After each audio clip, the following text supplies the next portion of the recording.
हर हर महादेव, जय भोलेनाथ। दोस्तों, श्री शिवाय नमस्तुभ्यम। दोस्तों, आज हम लोग जानते हैं शुक्र प्रदोष व्रत की कथा। इसके पहले वीडियो में पड़ी हुई है समय और पूजा विधि, दोस्तों आप वहां से देख सकते हैं। आज हम लोग जानेंगे शुक्र प्रदोष की पौराणिक व्रत कथा। दोस्तों, शुक्र प्रदोष व्रत देता है सुख, समृद्धि और सौभाग्य का वरदान। तो जानते हैं उसके महत्व के बारे में भी। आज की वीडियो बहुत ही महत्वपूर्ण होने वाली है और ऐसी मान्यता है कि व्रत कथा सुनने मात्र से भी आपको पुण्य की प्राप्ति होती है। इसलिए अनुरोध है कि अंत तक अवश्य ही वीडियो देखें और कोई भी बात इस वीडियो की अच्छी और उपयोगी लगे तो एक छोटा सा लाइक अवश्य ही करिए। आप पहली बार मेरे चैनल पर आए हैं तो मेरे चैनल को सब्सक्राइब करिए, बेल नोटिफिकेशन अवश्य ही दबाइए जिससे आने वाले वीडियो आपको समय से प्राप्त हो सके। दोस्तों, कोई भी प्रश्न या सुझाव हो तो कमेंट बॉक्स में लिख सकते हैं। हर माह आने वाला प्रदोष व्रत भगवान शिव की कृपा पाने का सबसे बड़ा दिन होता है। शुक्रवार को पड़ने वाले व्रत को शुक्र प्रदोष व्रत कहते हैं। इसी प्रकार से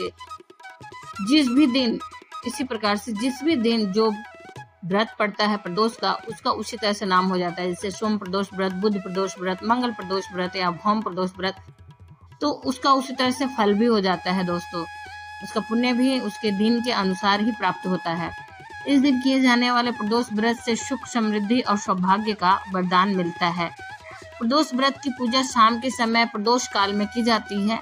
यह प्रदोष सूर्यास्त से लगभग 1 घंटा पहले का समय होता है और जो प्रदोष काल कहलाता है उसी समय में ये प्रदोष की पूजा होती है।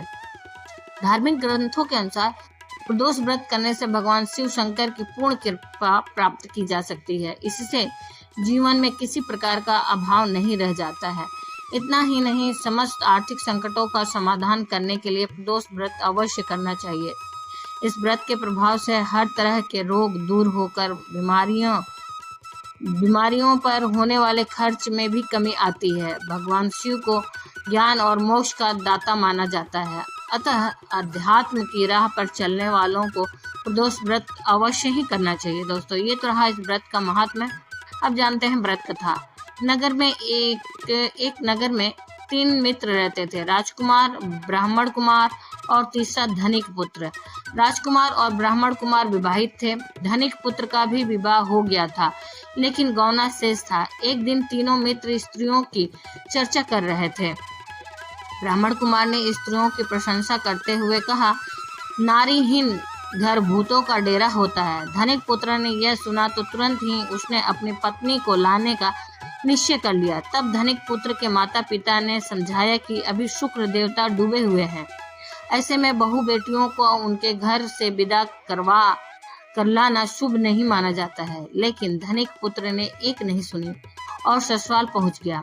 ससुराल में भी उसे मनाने की कोशिश की गई, लेकिन वो जिद कर अड़ा रहा और कन्या के माता पिता को उनकी विदाई करनी पड़ी। विदाई के बाद पति पत्नी शहर से निकले ही थे कि बैलगाड़ी का पहिया निकल गया और बैल की टांग टूट गई। दोनों को चोट लगी, लेकिन फिर भी वो चलते रहे। कुछ दूर जाने पर उनका पाला डाकुओं से पड़ा, जो उनका धन लूट कर ले गए। दोनों घर पहुंचे, वहां धनिक पुत्र को सांप ने डस लिया। उनके पिता ने वैद्य को बुलाया तो वैद्य ने बताया कि वो 3 दिन में मर जाएगा।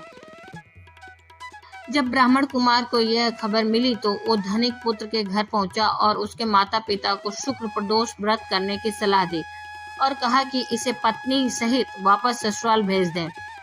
धनिक ने ब्राह्मण कुमार की बात मानी और ससुराल पहुंच गया, जहां उसकी हालत ठीक होती गई।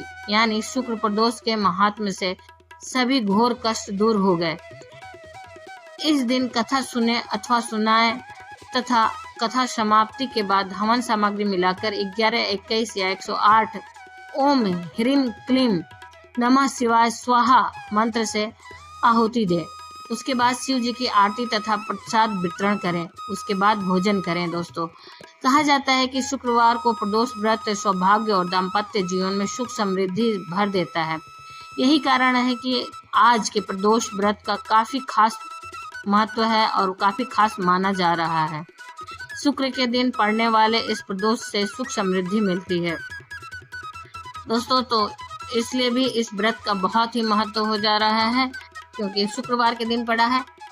इसलिए आप अवश्य ही पूजा के बाद व्रत कथा सुने और आरती करें भगवान की और इसका लाभ उठाएं। अगर किसी कारणवश व्रत नहीं रह पा रहे हैं तो भी पूजा नियम से करें और कथा सुने और आरती करें और भगवान का आशीर्वाद प्राप्त करें।